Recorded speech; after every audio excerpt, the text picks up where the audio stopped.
আমাৰ বাদ্য ভাণ্ডাৰৰ নাম মমতা বাদ্য ভাণ্ডাৰ। আমি ধৰক আমাৰ ককাৰ দিনৰ পৰা 60-70 বছৰ হৈ গ'ল। আমাৰ ককাৰ দিনৰ পৰা এইটো বাদ্যযন্ত্ৰ জড়িত হৈ আছে, প্ৰস্তুত কৰি আহিছে। ইয়াৰ লগত ধৰক আমাৰ 3-4জন যুৱক আছে আৰু বিহু সময়ত অনা হয়। তেওঁলোকে আমাৰ লগে পাছে আহি লাগে আৰু কৰে। সকলো স্থানীয় যুৱক।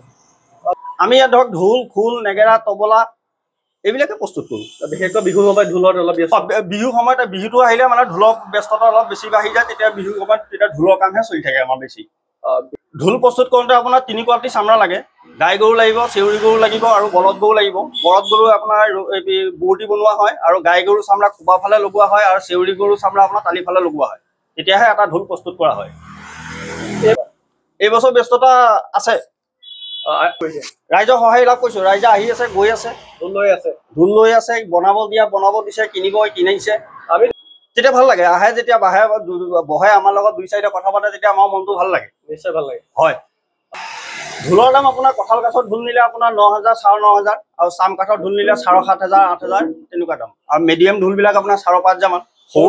একেবাৰে সৰুবিলাক 1,200, 1,600 তেনেকুৱা দাম। নিমন্ত্ৰণ মানে কি আমি নিমন্ত্ৰণ জনাই আছো। ৰাইজ আহি আছে, গৈ আছে, কিনি আছে। আমাৰ ঠিকনাটো আপোনাৰ দেৰগাঁও গোলাঘাটৰ ৰোড, নাৰিকলগুৰি।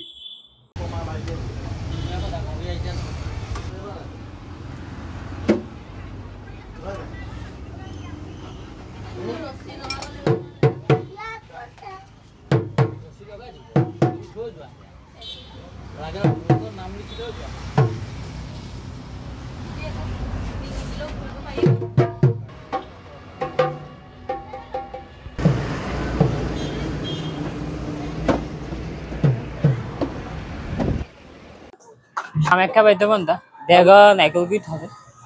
আমাৰ ঢোল, খোল, নেগেৰা পৰা ধৰি সমস্ত মানে থলুৱা বস্তু লোকবাদ্যবোৰ আমাৰ ইয়াতে প্ৰস্তুতি কৰোঁ। কিছুমান বস্তু অৰ্ডাৰ মতে বিক্ৰীও কৰোঁ। বাদ্যযন্ত্ৰ আপোনাৰ আজো ককা দিনৰ পৰা চলি আছে। এতিয়া আমাৰ বয়সত পাইছোঁ যাব মানে 50-60 বছৰ পাৰ হৈ গ'ল। ইয়াৰ পৰা তেনেকে স্থায়ী হিচাপে নাই কৰি মানে কিছুমান যুৱক বাহিৰত গৈ দোকানো খুলিছে, ওলাই গৈছে। কমচে কম মিনিমাম ক'ব নোৱাৰে 50-60জন ল'ৰা ইয়াৰ পৰা ওলাই গৈছে। ব্যস্ততা বাঢ়িছে, সময়ে চাপি আহিছেতো, মানে কাম কৰিবলগীয়া হৈছে। 10টা-11টালৈকে বাজি থাকিছে। এতিয়া বিহু চানি ঢোলটো বেছি প্ৰস্তুত হৈছে। আগৰ নিচিনা ওজা চানিবিলাক কমি গ'ল। আছে, খুব কম পৰিমাণ আছে। বিহু এনে মানে তেনেকুৱাকে সৰু ল'ৰা-ছোৱালী শিকাব পৰা ঢোলো আছে। ঢোল এটা প্ৰস্তুত কৰিবলৈ আপোনাৰ যদি কোনোবা মানুহে খোলা এটা দিয়ে, মানে তাত বিভিন্ন প্ৰকাৰ চাল কিনিবলগীয়া হয়। চালৰ ওপৰতে প্ৰস্তুত হয়। চাল আৰু বাঁহ, গৰু চালৰ প্ৰয়োজন হয়। ম'হৰ চালৰ কাঠ হিচাপে ভাল কাঠ আপোনাৰ কঁঠাল কাঠ, আম কাঠৰো হয়, চাম কাঠৰো হয়। কিন্তু বিশেষ প্ৰাধান্যটো আপুনি কঁঠাল কাঠে পাইছে। এইবাৰ আকৌ অকণমান ভিৰটো আছে, খুব কম পৰিমাণে আছে। আগতকৈ কম হৈছে।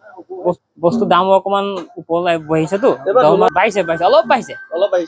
হাজিৰাবিলাক বাঢ়ি গৈছে যে, এই বনোৱা মানুহখিনিক পইচাটো বেছিকৈ দিবলৈ কৈছেতো, যিখিনি মানুহে বনায় সেইকাৰণে দামটো অকণমান বঢ়াইছে, অলপ বাঢ়িছে, বেছি বঢ়া আছে। বেপাৰী আছে, লোকেল বেপাৰীবিলাক আছে। মানুহ কিছুমান মানুহে ধৰক পায়, গোটাই মেলি দিয়ে। আমি নিজে কালেকশ্যন নকৰিলোঁ হয় আৰু ক'ব লাগে। ঢোল একেবাৰে সৰুটো 150 টকাৰ পৰা গৈ আপোনাৰ 9,000 টকালৈকে আছে। সেইটো গেৰাণ্টি পাব। 9,000 টকীয়া ভাল ঢোল গেৰাণ্টি পাব। আহে তিনিচুকীয়াৰ পৰা আহে, ডিব্ৰুগড়ৰ পৰা আহে, এইফালে আপোনাৰ তেজপুৰৰ পৰা আহে।